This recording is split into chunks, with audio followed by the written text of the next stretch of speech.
Good morning. Welcome to Coffee Talk, the first week of August 2023.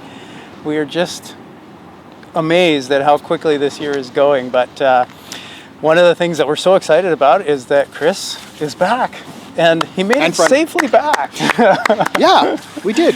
And the reason that's interesting is, well, tell us a little bit about the last couple days of your journey. And you know what? It just actually, I'm glad we're filming this today because last night I got an interesting text from my father-in-law. And it was a picture of a little piece of hose about that long. So anyways, if you've been following along on Facebook or Instagram or whatever, thank you, first of all, everybody who, would comment and just let us know that you care, and we're following in and praying especially. But yeah, we had some vehicle problems at a couple points. It was a nice bookend actually, because the day we left town, the check engine light comes on. oh no. Yeah, absolutely. And so it was a minor issue, didn't require I pulled into the shop we usually visit, and Lewis is the guy who runs the shop. He was awesome. He comes out, tells me what it is. He's like, here's how you fix it. So long story short, I ended up buying one of those little code checkers, and we went for the first few days, I'm like, I know what that is. Oh, no big deal. We don't have to worry about it. Just to make sure it was the same thing that we don't have to worry about. So we started that way, and eventually, actually, I noticed there was a hose on the engine loose. I'm like, oh, that should be plugged in. Never came on again until we had halfway through other engine issues. So we had a little tune-up midway, and then we ended with transmission failure. And we stopped on the side of the road to cool down because as humans we were overheating in a vehicle with no AC, and it was mid-30s. Were you without AC the whole 40 days? He went 40 days across Canada. Like Jesus, 40 days with no air conditioning. Yeah. So were you 40 days without? Canada. I didn't realize that. We had windows. Okay, but you didn't have air. Okay. Yeah, okay. no AC. Sorry, keep going. Yeah, no, I totally, in my head, do you remember the old Audio Adrenaline song, Chevette?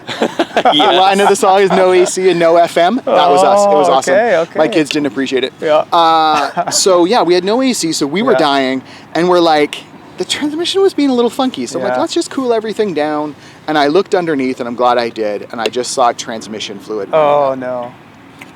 Which then I had to defend, because they're like, oh, maybe it's just power steering fluid. And I'm like, no, it's transmission. I know. Anyways, so that's what it was. So we just parked it, and it was a Sunday. And we're like, what do we do? Nothing we can do. I called a few places, and they're like, yeah, it's Sunday. Like, you're in Wyoming, it's Sunday, nothing's open. We're like, okay, I guess we'll deal with it Monday. We eventually got it to a transmission place in another state, and it was a whole ordeal to get it there and all of that. And the guy's like, you need a new transmission. We're like, oh. So of course we call the owner of the vehicle, which happens to be my father-in-law, who, we wouldn't just fix something on it without talking with him first. Anyways, and he knows the RV. He knows the RV. He also has he employs a mechanic with his business who has done the work on the RV. So and I have two brother-in-laws who have studied mechanics and stuff like that too, right? So we got a family of RV people who are knowledgeable about these things. His decision was, I'll come pick it up. New transmission sounds sketchy, and for that price, we can do it for less in-house. So he decided. And then last night I get that text, and it's that little piece of hose, and that was it didn't need a new transmission, it just needed that little $5 hose replaced. No way. Yeah. The transmission was okay. Well, the transmission, yes, thankfully, because we didn't drive it once it was... And it's not the kind of transmission you can just top up. It's like a whole sealed European unit, because Volkswagen's got to be fancy like that. And otherwise, I'd have been like, let's just check the But anyways, so that was kind of one of those things we learned on the road. I'm like watching YouTube videos how to check the transmission, and then I basically learned I can't.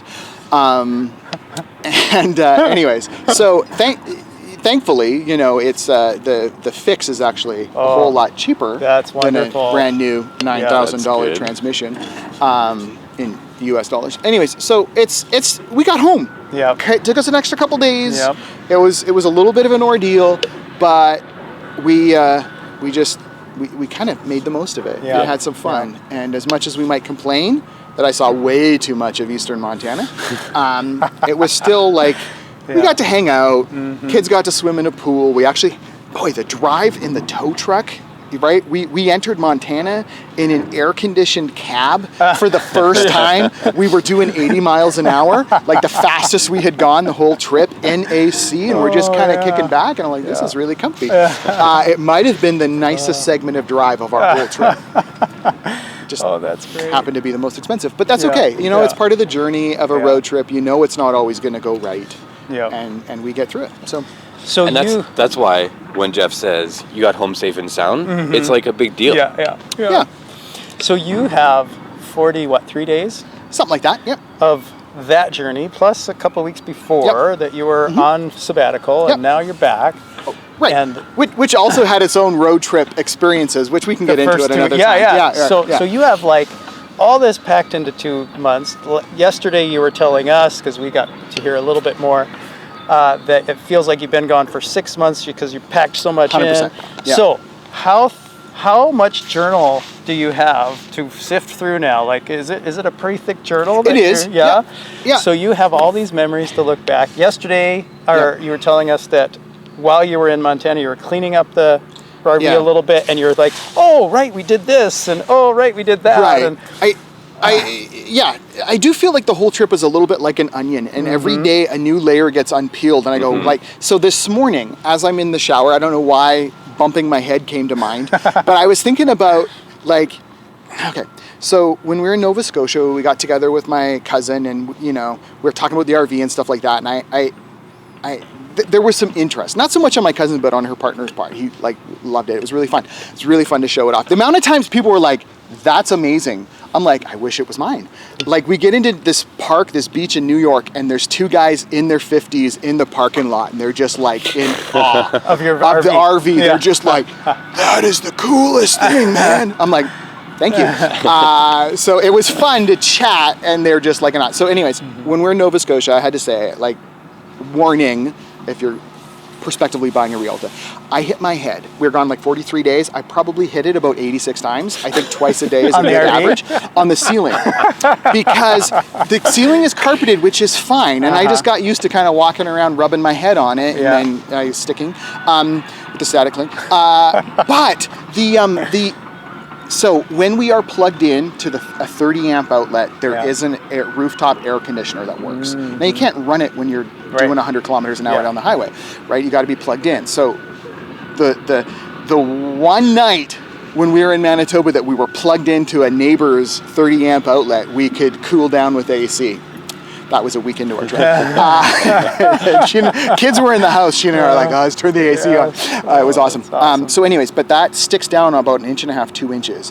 And it sits between where all of the dishes go and where you cook and clean them. And so every day, once or twice or 3 times a day, I'd hit my head on it. And I don't know how I didn't. Which brought me back to when we'd be on vacation as a kid, and my grandparents, my dad's parents, loved to have wind chimes all around the outside of their house. And I just remember my dad would be outside doing something, and you could be on the other end of the yard or whatever, you just hear the wind chimes chime, and my dad go, he's just kind of grumpy at the wind chimes because he hit his head on them every single time. And which is why we don't have wind chimes. Just to honor my father. But anyway, so yes, there I am this morning reflecting on the layer of hitting my head on all kinds of things. But you know, we find stuff as we go through. Shane and the kids this morning are cleaning out, they're on the island right now, cleaning out the motorhome, and so that we could return it in a somewhat nice state. And but as I would do it on the trip, we'd find something from early on and go, wow, and it felt like forever ago. But every day we kind of, you know, as you reflect and go back, there's that new layer that gets unwrapped, and you're like, oh yeah, that was maybe a constant or significant moment that would be easy to forget. But what a beautiful thing to be able to reflect back and to remember. And so as you get over your concussions, as you read through your journals, as you talk with Sheena and your kids and your whatever, you're going to be processing more and telling us more, and hopefully in a couple months we can hear from you like we heard from Kevin, just for a whole Sunday morning, just your reflections about what God taught you and all that. But for now, welcome back, and thank you for sharing a little bit, and we look forward to hearing more. we also always want to kind of reflect back on Sunday. We talked about Psalm 46, and Kevin, you were kind of sharing a little bit of thoughts that you had about that. Yeah, like Psalm 46 is probably my favorite psalm. So when I did my first sabbatical in 2014, that was a central focus for me, the whole psalm. So I memorized it and I processed it as like a whole bunch and just kind of meditated on it quite a bit, and I kind of fell in love with it, not just because it was, you know, what I was doing in sabbatical, but actually what it was really speaking about, just finding God as our refuge and strength. The amount of times that it kind of just repeated over and over, and I feel like that's kind of what you're pointing us to a little bit more of, like when you're in that zone of realizing that you have these fears to deal with, what do you do with them? Yeah. Right? When you find yourself in difficult situations of life, what do you do? Where do you go to? And the idea, I feel like that Psalm 46 keeps leading us to is, you know what? There's going to be chaos around you at some point in your life, or maybe for what feels like all of your life. There's chaos around you, and what do you do with that? And that's why I think it's bumper sticker. It's in our foyer. It's everywhere. Be still and know that I am God. Yeah. Right. That, you know, in the midst of all of these kinds of things, and then just some of the things that you brought to light about the fact that, you know, God doesn't just destroy things, but actually God actually ceases wars. God actually has a great purpose and a plan even through those things, and it's not just that He goes around busting and breaking and you know, doing these military might things, but actually He longs for peace for us in our lives and in our world. And so like just that spoke huge volumes to me, just of like, okay, so what do you do with that sense of fear, right? That's good. Well, we want to look forward as well. So coming up, not next week, but the next, is that correct? Not next week, but the next. Yeah, so starting on the 14th. The 14th is Drama Camp. And Kevin, tell us again, what's the title again? Judge Julie Truly and the Case of the Holy Roof. That's right. And so that's a reflection on the paralytic being lowered before Jesus, and it's kind of a play where there's a judge and everything. So it's going to be really interesting and really fun, and opportunity to teach kids and to so we'll have that. You'll bring the truth on that Sunday as well, the 20th, right? So well, don't put it all on my shoulders, because there's truth in the script too. Sorry, you will connect the truth a little bit more tangibly Sometimes, for us. some of us don't connect the dots naturally, and I get the privilege of just kind of.